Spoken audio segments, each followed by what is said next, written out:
Morning everyone, and this morning I will be reviewing the Cooper River Bridge Run. So let's get into it. It's a little windy this morning, so we'll see how the microphone works today. No alligators in that creek. So the Cooper River Bridge Run is an annual event that happens down in Charleston, South Carolina. Normally takes place at the beginning of April, and this year it took place April 7th. I was a little worried about the weather. Kept watching, and I was worried because I didn't want to do a video like I did in Atlanta where I had the camera aimed at me the entire race because I didn't want to have the stabilizer out there. Fortunately, it did not rain until that afternoon, so I was able to go out with the GoPro Karma grip. Before I get into race day, I got to get into the race expo. This is the third year I've done the Cooper River Bridge Run, and I love going to the expo. It's got to be the biggest expo I've ever seen for a running event. One of the guys from the Columbia Running Club mentioned that the Bridge Run Expo is pretty much up there with marathon expos in terms of size and how much stuff is going on there. When you first go into the expo, you go into the entrance, you look for your name, because your name's going to tell you what your bib is. And then when you go inside the entrance, which has a security checkpoint, they want to make sure nobody brings in any hazardous materials or anything, you go over to where it says bib number. It'll be off to the left, even though to my left is a bunch of woods right now. Tell them your name, tell them your bib number. They hand you a bib. I'm looking for wood structures out here too, so. But when you get your bib, you walk down a little bit further, and that's when you pick up the rest of your race packet. Now, I had my race packet mailed to me. I didn't realize I did that until it came in. But the race packet had, obviously, my bib. It had a clear bag that is very important for the race. The race packet included a Gildan t-shirt, which I'm wearing. And yes, it's a Gildan. But Gildan is one of the major sponsors for the Bridge Run.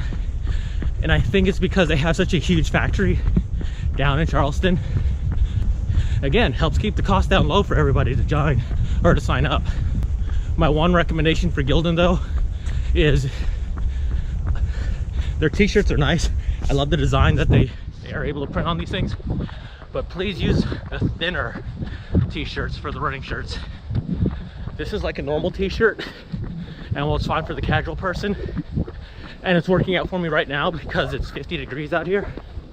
I like thinner shirts when it comes to running, or tech shirts. And I don't know if Gildan makes a tech shirt. I didn't look into that, but I know they make thinner racing shirts. And I would love to see that as like next year's shirt for the Bridge Run. So back to the race packet. They included several other things. There were vouchers in there for various businesses. Here was something interesting. The Expo gave it away, and my wife's race packet that was mailed to her, she got one, but I did it. And that was a book or a travel guide on what to do in Charleston. So got to keep an eye out on that, because there's always something happening in Charleston. In fact, one of the issues a lot of people had getting to the expo was there was a Jimmy Buffett concert going to happen that night in that area. We were pretty fortunate.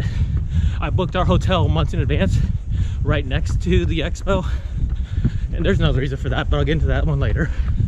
You could see that traffic and attendance was getting busy as we were there, and I think people were having trouble parking towards the end of the day because other people were showing up for the concert and for other things.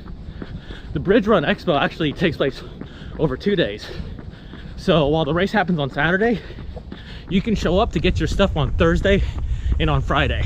I'm presuming a lot of people from Charleston themselves will go on Thursday, and then the out-of-towners like me will come and get the stuff on Friday. If you can get to the expo on Thursday or early Friday morning, I highly recommend it, because there's a lot of stuff that's given away. We arrived a couple hours too late to get some compression gear that would fit me. All they had left was women's sizes from Second Skin. So Tori, my youngest, now has a running outfit thanks to the Bridge Run Expo, and she's actually wearing it to school today. Got to train her young to run. Fleet Feet had a big presence there, and Fleet Feet is where I physically learned about the On Cloud running shoes. So I was so looking forward to seeing them this year. And this year I upgraded from the regular Cloud to the Cloud Flyer, but Fleet Feet was offering like a 15% Expo discount out there. Besides my shoes, I bought some commemorative Bridge Run socks. Very bright, colorful. You'll probably see them on a run later this summer, because gaudy could be a word to use. Flashy is the one that I will use. All right, we're gonna go straight because I don't want to do a 2.8 mile today. Yeah, there were several other athletic store vendors there as well, but Fleet Feet had a huge presence.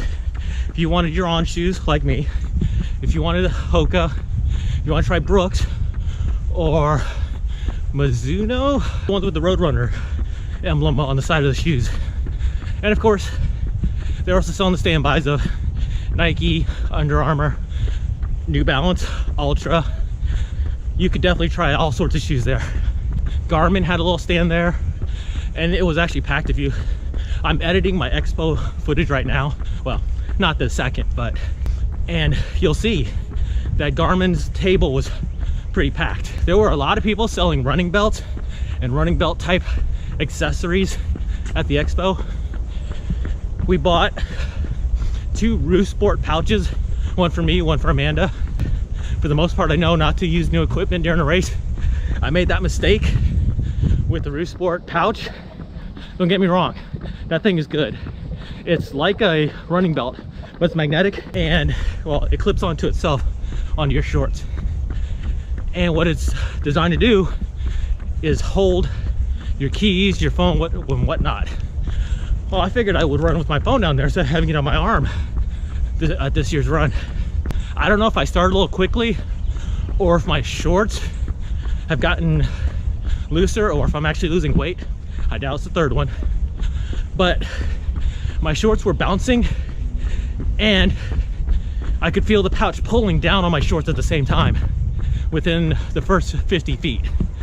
So because of that, I had to take the Roost Sport pouch out of my side or back shorts and hold it the entire race.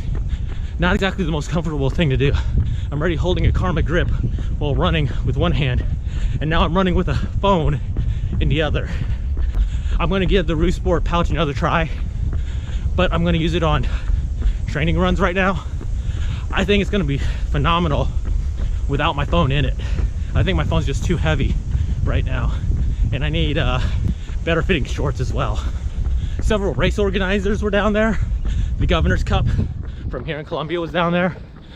There were a couple Charleston running events that were going to take place down there. They were advertising. They had a doggy 5K for October.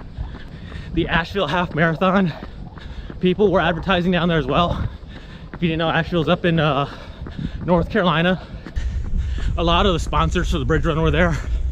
Mercedes was there. They are a big sponsor. They had one of their vans out there for everybody to check out, see what it's like, cargo van. They also had a what looked like an Xbox One racing simulator out there, and you could sit in the seat, drive with a steering wheel, and have fun. They were giving out collapsible bags. They had bottled water with the Mercedes symbol on it, and they were giving away sunglasses. So many sunglasses. But I think one of the biggest things a lot of the older crowd loves about the Bridge Run Expo, besides all the running gear, is the food and spirits that are there. And by spirits, yes, I mean alcohol. It's not like World Beer Fest, but if you're old enough, you could get samples of stuff. And we tried Blue Eddy vodka. They had a ruby red vodka, it was okay, but the lemon vodka was really good. I don't remember the brand that made the bourbon, but they had a cinnamon bourbon, and I'm not a hard liquor guy, but I absolutely love that stuff. And all I did was a little sip, because I'm like, I know my hotel's on the other side of the parking lot, but I don't want to do any drinking right now. Harris Teeter one of the grocery store chains down in Charleston was giving out all sorts of food. And I'm not sure if they're affiliated or not, but there was a booth right next to one of their stands that was just pouring out samples of wine. They had a rosé, a prosecco, a bunch of other names I can't pronounce because I normally don't like those brands or those types of wines. But yeah, there was quite a bit of alcohol, and the people pouring didn't care if you kept coming back. Our bib also gave us a voucher for one free drink outside the convention center. And by outside, literally outside, was a staging area where they were playing music. If you're old enough, you got a little yellow band, put on your wrist, you could go in and you could go to one of 4 bartenders and get a drink made. Now there's a local drink down here called Hooch. That was really good. We had them last year from the Expo. We even bought one of their bottles last year. It's a non-alcoholic bottle, but it's a mix that you combine with vodka or rum, depending on the recipe you want to follow. But we ended up getting, Amanda ended up getting another Blue Eddy lemon vodka with ginger ale. I think next year I'm just gonna have my packet picked up there, because while it was nice to have my packet mailed to me, I don't need to spend money for postage and handling when I know I'm coming down there the day prior. The Expo itself is definitely worth checking out just on its own. You don't even have to be a race participant. You can just go in there and see all the stuff. Maybe you can't run the race the next day, but maybe you want to get a discount code on an upcoming race. Go do it. All right, we're gonna go up here, we're gonna turn around. Race day itself. So here's where the bridge run people really shine. My hotel was across the street from the Expo. That is one of the areas where they have buses go from a launch point down to the starting line. Because if you didn't know, the bridge run is not a loop. There's a start point on the east side of Charleston in a town called Mount Pleasant. And the finish line goes to downtown Charleston. What you're doing is you're running basically west for 4 miles, and then you're hooking south when you're done with the bridge. But back to the morning of, we got up at 5 a.m. and when I got up, immediately shot out of bed, looked out the window, and I could see just rolls of buses leaving the Expo area. And they're supposed to do that for 2 hours. We had all our stuff prepped, packed our bags, put our gear on, had everything in the car, left the car at the hotel parking lot, had a prior arrangement with them, and we walked to the Expo. Or yeah, basically to the convention center where the Expo happened the day before, but that's where the buses took us, or take off from. It was about a 20-25 minute ride across a different bridge in Charleston to get to the start point. When I said that the race packet included a bag from the bridge run people, and that bag was important, this is where it comes in. Because security for racing events has been tightened up for the last couple of years.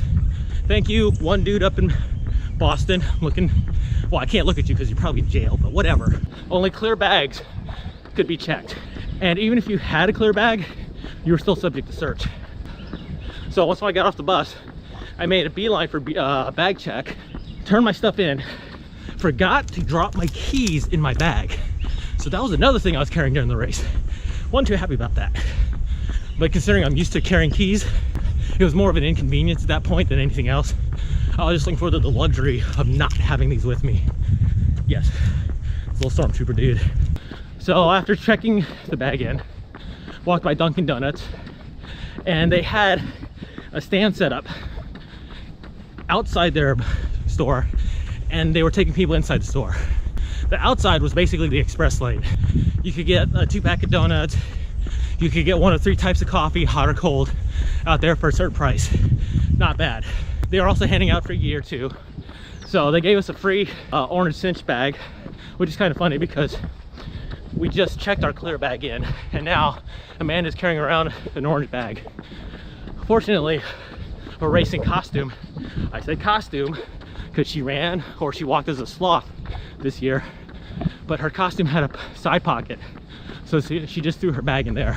We would walk up, and as you're walking, you pass by all these chain link fences, and you'll notice that the chain link fences are the corrals. So the bridge run is done in waves. Amanda was in Corral D, I was in Corral A. We'll see if I'm there again next year. My time was abysmal, but I did meet the cutoff, so we'll see if they bump me back or not. We met up with several of our team red, white, and blue buddies. Got our picture taken from the Starbucks because it's what we've done for the last 2 years, and it's pretty easy to spot Starbucks. It's between corrals D and E, not E and F. That's what I thought originally. That's a ding on me. Got to talk to several people who came from out of state, and I eventually made my way into Corral A. Here's a pro tip. You may have seen it on my Instagram. Use the bathroom before you go, which I did, but then I drank a lot of water the night prior and even more that morning of. So I had to go again. And after we were done taking our Team RWB picture, I headed towards Corral A, where I made a stop at, there's a running shoe down there, at the porta potties. I was in line at the porta potties for 25 minutes. Yes, I timed it. There are a lot of porta potties out there, a lot. But I think people underestimate how much water they've taken in.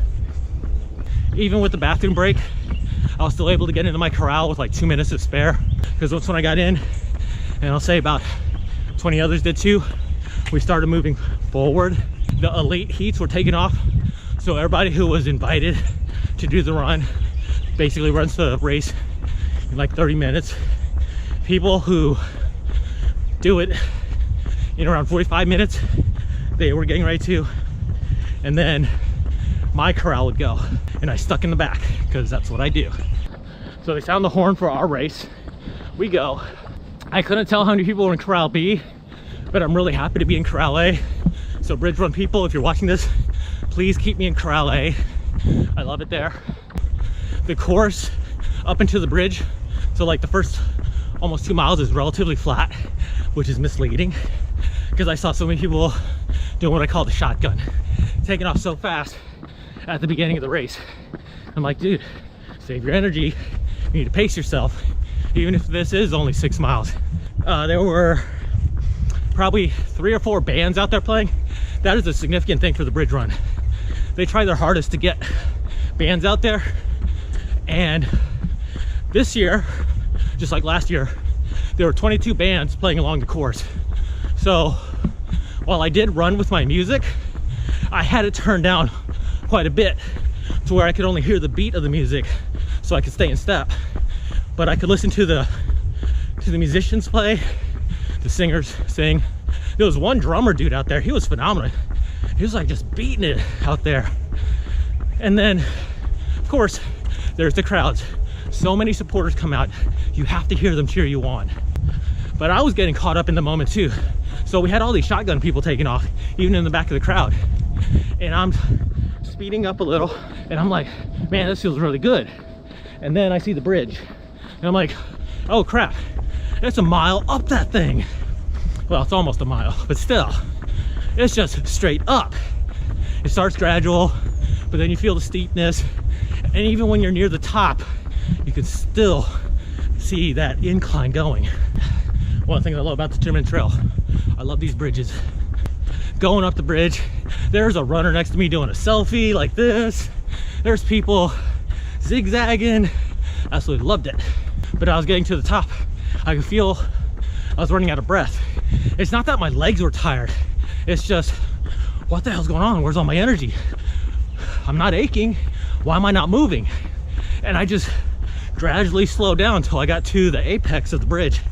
And that's a phenomenal view. Again, you'll see people stopping up there, pulling off to the side, trying to get selfies, group photos, all that good stuff. The bridge people actually had a photographer on the bridge shooting pictures of people. If you watch my running video, you'll see at some point I run right by her and she's holding her scope to camera basically like a rifle. She's just off to the side, like, I'm aiming, I'm taking pictures. I'm like, shoot, move, and communicate there. That's pretty good. Once when you crest over, it literally is all downhill from there, and it is so fun. You see the 3 mile marker, you see the 5K split, And they got the timers there. You see the EMTs off to the side. You do see a lot of police. Like I said, they did have a lot of security. Out in Corral D, my wife could point out where the sniper was, because he'd occasionally stand up and whip out his binoculars. And I'm like, I think he's doing that more as a show of force than just looking for any potential threats right now. Well, of course he was looking for potential threats. Once when you hit the 4 mile mark, you're exiting at that point, and you're going down a ramp. It's an even steeper decline. I'm getting too excited about this. I'm like running out of breath as I'm talking.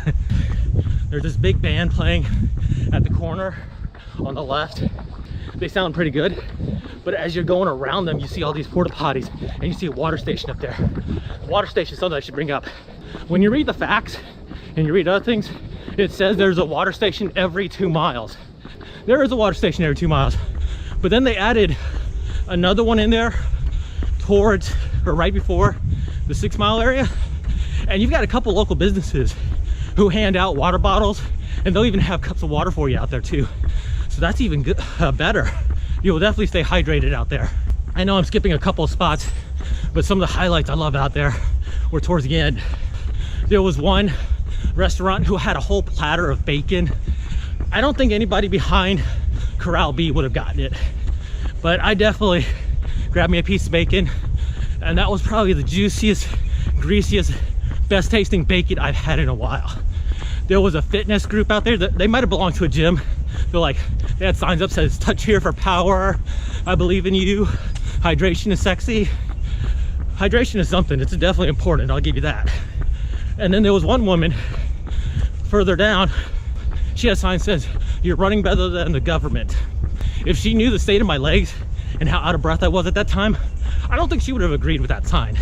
But after her was one final corner that we had to make, and people would sprint once when they passed that corner, because you could see the finish line. I knew I was coming in under an hour, and I was fine with that, at least at the time being.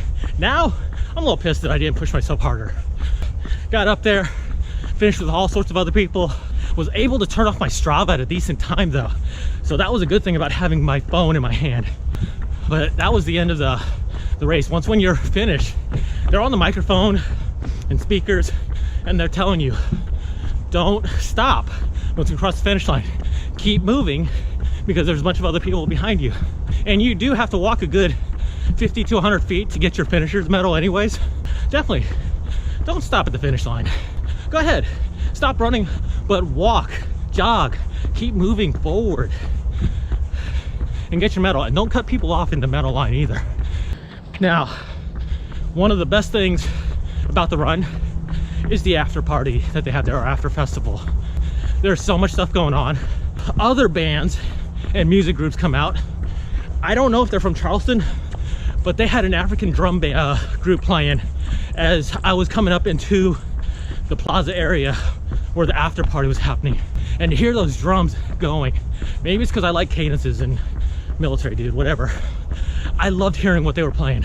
Harris Teeter had 2 stations set up, like semi-truck stations, and you could get all sorts of bottled water. You could get apples, bananas, watermelon, oranges, muffins. It was all there because Harris Teeter provided it. Several smaller vendors were handing stuff out. There was 2 stations for coconut water. There was a protein shake that everybody was grabbing the caffeine one. They passed up the chocolate, the vanilla, and the strawberry, and they went straight for the coffee.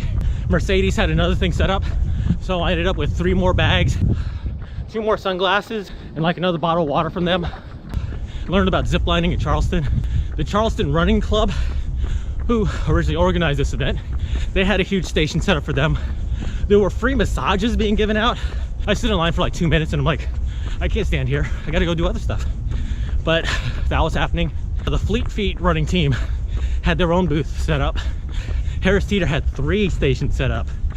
So the third one was off on one of the side streets next to Johnsonville Sausages, who was handing out free brats, freshly cooked brats. Oh, that was so good. But the third Harris Teeter station was cooking steaks, and they were cutting little strips for everybody. And I'm pretty sure as the runners came in, those strips were getting smaller and turning into cubes, but that was so good too. You could definitely go there to this run on an empty stomach, or just like one piece of fruit before the run and fill up afterwards. The one area of improvement I can give to the bridge run folks is they've got to have more volunteers out at the bus location after the race. Now I say this because last year we had a lot of volunteers directing us where to go, which buses to get on, what line is for who when we were leaving the race last year. But this year there were several police officers out there. There were a couple of volunteers, but the volunteers were basically at the street corners. They weren't in the lines where the runners were, trying to figure out which bus to get into. Again, this is a race that can handle somewhere between 35 and 40,000 people a year in one day. You're gonna need a lot of buses, and those buses don't all go to one spot. I think there's 5 bus stops, staging areas that they have, and that doesn't include the use of the ferry that is available for some people. Amanda and I, as we were leaving, we stood in one line that I was positive was our line to get back to the convention center. There were other people walking by us talking about going to the convention center, and she's like, are you sure we're in the right line? I'm like, I'm positive. This was the line last year. It's right next to the first set of buses. This is us. Well, we get towards the front finally. Police officer closes the gate and says, you guys need to go around. And we're like, is this the line for the convention center? He goes, yes, but you guys need to go around. And that is an area where we could have used a volunteer to tell us that, hey, if you're going to North Charleston, go this way. If you're going back to Mount Pleasant, go that way. If you're going further downtown, go that way. Just randomly pointing. But you get the idea. And again, this is the one critique I do have, or criticism, whatever the C word is I'm looking for here. I'm a little dehydrated right now, and it's warming up. It was supposed to rain today. But that is the one piece of advice I have for the bridge run folks. I guess that's 2 overall, if I include the one for the Gildan people. Gildan, please include the athletic shirt next year, please. This is definitely a race I recommend everybody do, especially if you live somewhere as far south as Key West, Florida, as far west as, I don't know if I want to say Jackson, Mississippi, but definitely Birmingham, Alabama, and as far north as Richmond, Virginia. Come down, do this race. Although in reality, it'll probably be the people from Jacksonville, Florida, all of South Carolina, maybe some of Augusta and Savannah people, and parts of North Carolina. But there's a reason why this race is voted one of the top 10 10Ks in America every year. All right, if you like seeing this, let me know what you thought of the race, or what you thought of my review of the race was. And if you like what I do, please subscribe, like, and share this video. Until next time, bye.